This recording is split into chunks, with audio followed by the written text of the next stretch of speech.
Hello and welcome. This is Two Cyborgs and a Microphone. We're your cyborg hosts. I'm Tim Shank. And I'm Brian McAvoy. What are you drinking today, Tim? So it's gin, a lot of it, like half gin, and a splash of lemon juice, and then some fizzy water or seltzer. Very nice. I'm drinking some, 2-day brewed refrigerator coffee and some hazelnut syrup out of a Two Cyborgs and a Microphone mug. Nice. I am a little caffeinated. I'm a little buzzed. I am a little understatey. Ever since the movie Alien, humans have known that exoskeletons are the stuff of sci-fi legends. Giant fighting robots, they erupted. They are exoskeletons' big brothers. They're right in line with the transhuman mentality of improving your performance through technology. They're rigid structures that attach to the human body, and they provide support. They can enable regular humans to perform things that they wouldn't normally be able to, feats of strength and stamina. We're going to go over the basics of the technology, where it is today, and then move on to where we see it headed in the future. So I see a lot of articles recently about how exoskeletons are helping the disabled. Have you seen any of those, Brian? The ones I came across were not geared towards the disabled. So why don't you tell us about those? So I'm looking at this article, and it's a $40,000 skeleton. But what it did is it let this guy who was paralyzed from the waist down, his name's Steven Sanchez, he was injured in a BMX accident. It lets him walk when he couldn't before.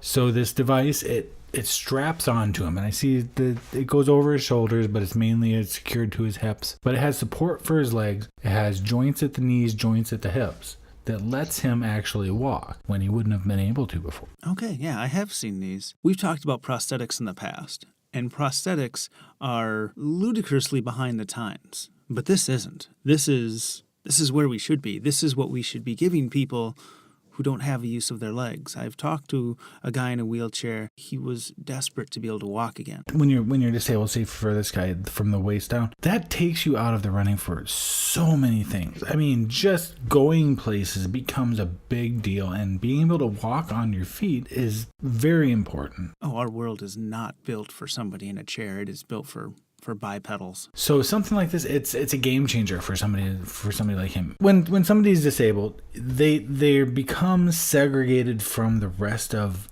population, and in more of a way than people get segregated for race or for sex or something like that. They become a real outsider, and something like this really gives them their life back. It gives them the ability to participate in the same things that we all take for granted every day. For sure. For everyone else, this kind of technology is eventually going to become more commonplace, and it's going to help people perform better. Right. The same people who are getting these now, they're probably going to be more eligible due to their experience for the upgrades that instead of just helping them to walk again, they're going to allow them to lift more, walk further, carrying more weight. There's applications for this all over the place. I'm looking at another article that says that Lowe's prototype exoskeletons, they're using them for warehouse work. So imagine how many injuries happen in the case of warehouse work where you're lifting things and moving things all the time. An exoskeleton would give you that support and that power to do things that would normally injure a person. Yeah. And oftentimes does. Not to mention that since you've got automation right there, it can tell you, don't lift that, dummy. That's too heavy. Sure.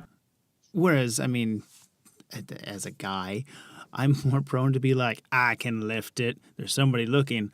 I'll just pick it up with my bare, muscly arms. And that's how injuries happen. The Lowe's prototype, they're not even powered. So they don't give you more power. When you stoop, they collect that energy. And when you lift, it springs back. I kind of want one, man. I this looks pretty cool, actually. Yeah, I'd be okay with that.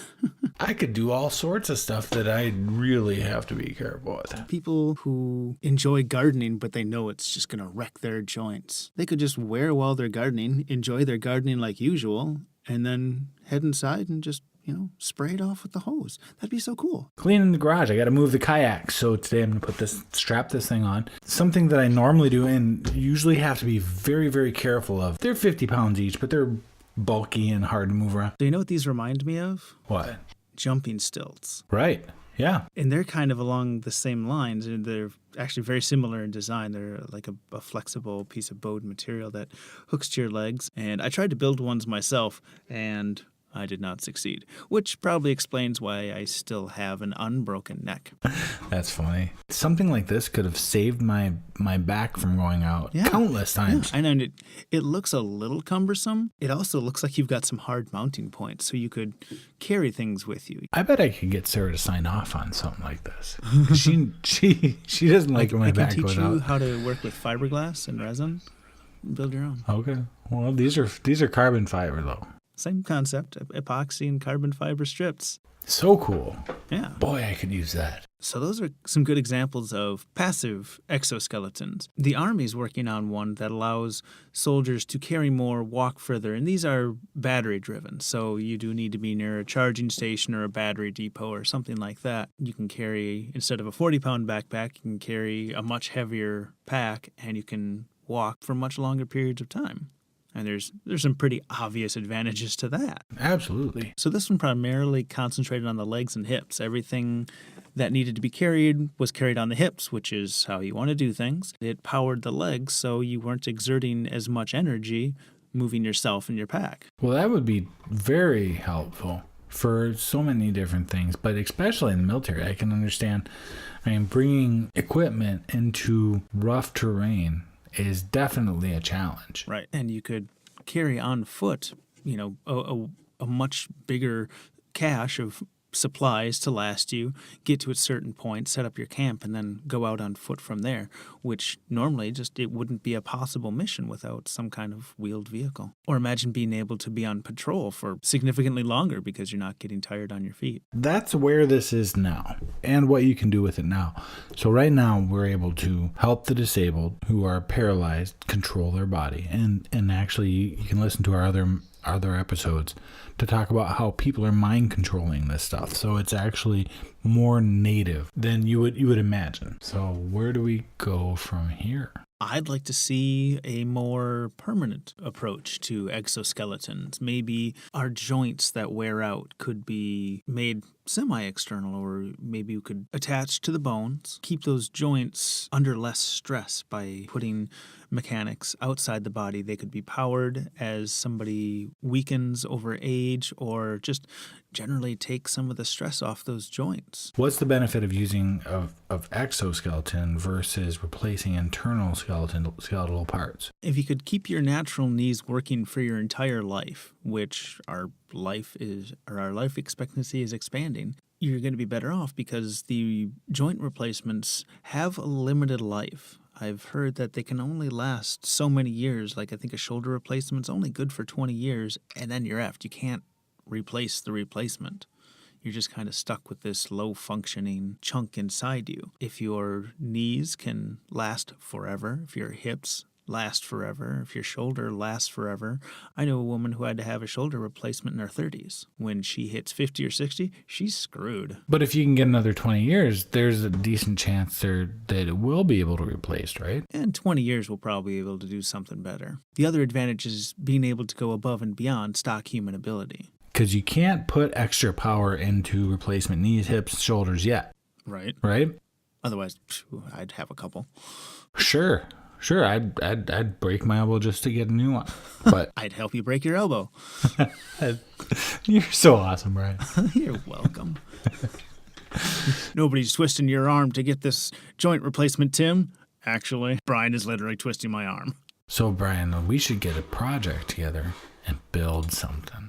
Oh, you want to build medical devices? Fuck you. No medical device. I don't want to build no medical devices. I want to build something that lets me jump 20 feet high. Oh, okay. Hook me up. You're also going to need a parachute. I mean, we have kind of exoskeletons in this sense already with body armor. Oh, sure. Yeah, I guess that's a good way to think about it. So now, if you just combine these powered exoskeletons, which give you additional strength and stamina, with the body armor type of exoskeleton, well, you start to have something that's, especially for military, that would be incredibly useful. Not only could you lift more, carry more, you could be more resilient to damage and faster. We're getting out into sci-fi here. I'm just going to say that humans were outfitted with these exoskeletons for armor and strength.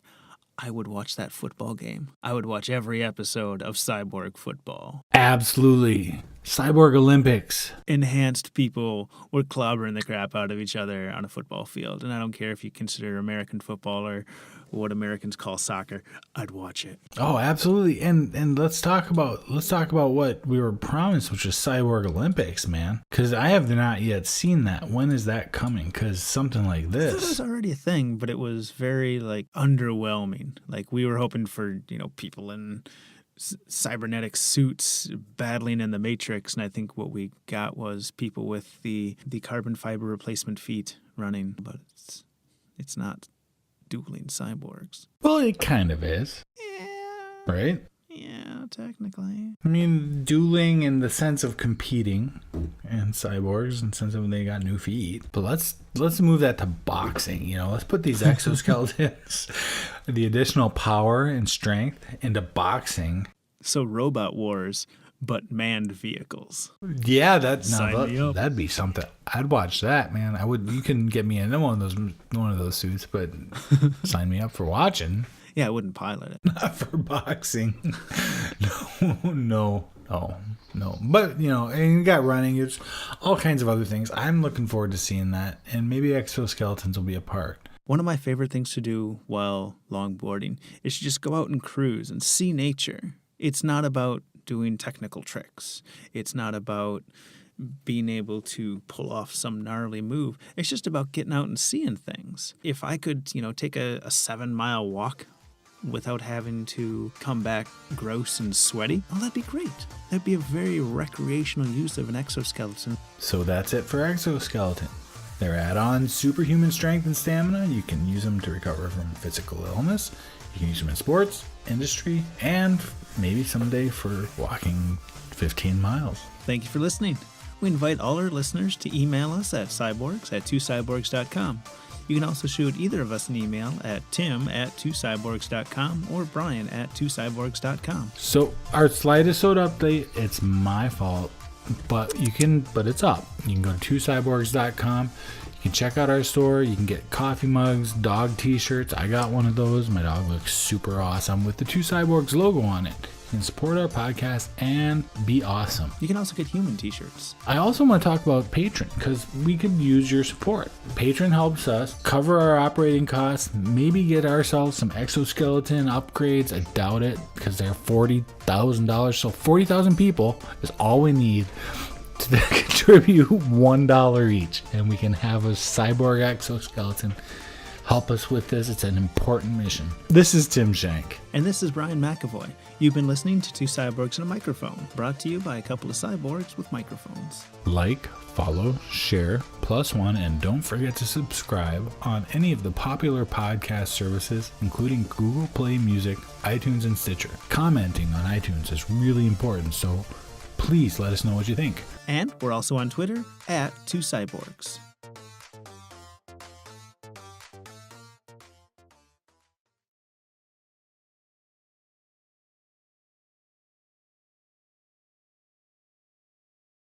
It's going to be hell for editing.